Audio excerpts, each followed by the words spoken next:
আসসালামু আলাইকুম। আমি মোহাম্মদ মনিরুজ্জামান, ফিজিওথেরাপিস্ট। হজে যাওয়ার আগে ফিজিওথেরাপির যে একটা ফিটনেস সে সম্পর্কে আলোচনা করতে চাই। যারা হজে যাবেন অবশ্যই তাদের ফিজিক্যালি একটা অ্যাসেসমেন্ট করা প্রয়োজন।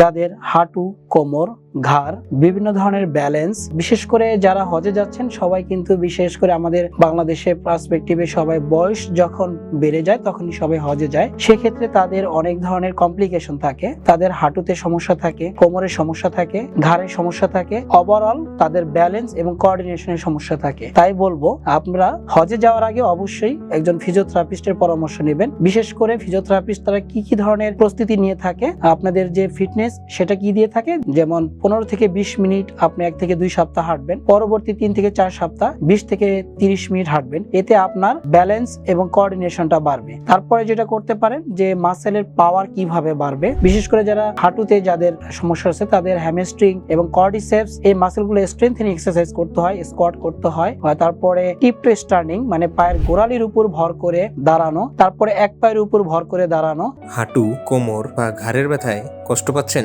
সমাধান আছে আলোক ফিজিওথেরাপি অ্যান্ড রিহ্যাবিলিটেশন সেন্টারে। অভিজ্ঞ ফিজিওথেরাপিস্ট, আধুনিক চিকিৎসা, দ্রুত সুস্থতায় আপনার ভরসা। আজই যোগাযোগ করুন।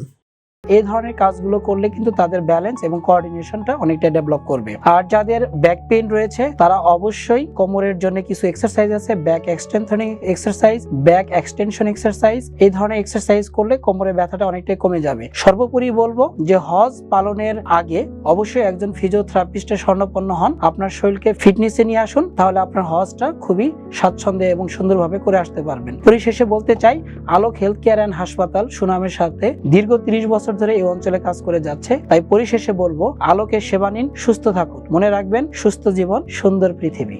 সুস্থ জীবন সুন্দর পৃথিবী।